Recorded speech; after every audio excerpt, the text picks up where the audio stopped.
రైలు మనది, post office మనది, IAS తెచ్చింది మనం, ఐపీఎస్ తెచ్చింది మనం. తెలుగు భాషను మ్లేచ్ఛ భాష అన్నారు. అరే ఏం భాష మాట్లాడుతున్నాడు మ్లేచ్ఛుడా అంటే, తెలుగు భాషలో డిక్షనరీ, మొట్టమొదటి డిక్షనరీ మంది. మీ నాయన రాజు, ద కింగ్, మనం ఇచ్చాం. CP brown, he was a machinery. ఆయన కలెక్టర్ మాత్రమే కాదు, మిషనరీ.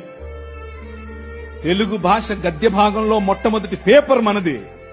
తెలుగు భాష గద్య భాగంలో మొట్టమొదటి పుస్తకం మంది. వీళ్లకు వాళ్ళ సొంత రామాయణం, మహాభారతాలు కూడా ట్రాన్స్లేట్ చేసుకునే దిక్కు లేదు. అది చేసింది మనమే.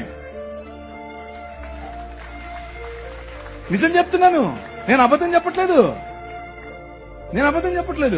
మొట్టమొదటి ట్రాన్స్లేషన్ చేసింది కూడా మనమే. వాళ్ళు అది కూడా చేయరు. ఎందుకంటే విద్య పంచకూడదు. వాళ్ళ రాజ్యంలో విద్య పంచకూడదు. మన రాజ్యం అందరికీ విద్య, ప్రతి ఒక్కరూ చదవాలి. ఎందుకు? ఇదిగో నల్లట్ట పుస్తకం కూడా చదవాలి. అర్థమవుతుందా? నల్లట్ట పుస్తకం చదివితే దిమాగ్ ఖరాబ్ అవుతుంది, దిమాగ్ ఫిరాయిస్తుంది, మనిషి వెంటనే మనిషి అవుతాడు. ఈ రాజ్యం మనుషుల కోసం రాజ్యం. ఆ రాజ్యం తలకాయలో నుంచి వచ్చిన వాళ్ళకి మాత్రమే రాజ్యం, భుజాల్లో నుంచి వచ్చిన వాళ్ళకే రాజ్యం. ఈ రాజ్యం అందరి రాజ్యం, అందరికీ సుభిక్షత, అందరికీ పట్టభద్రత.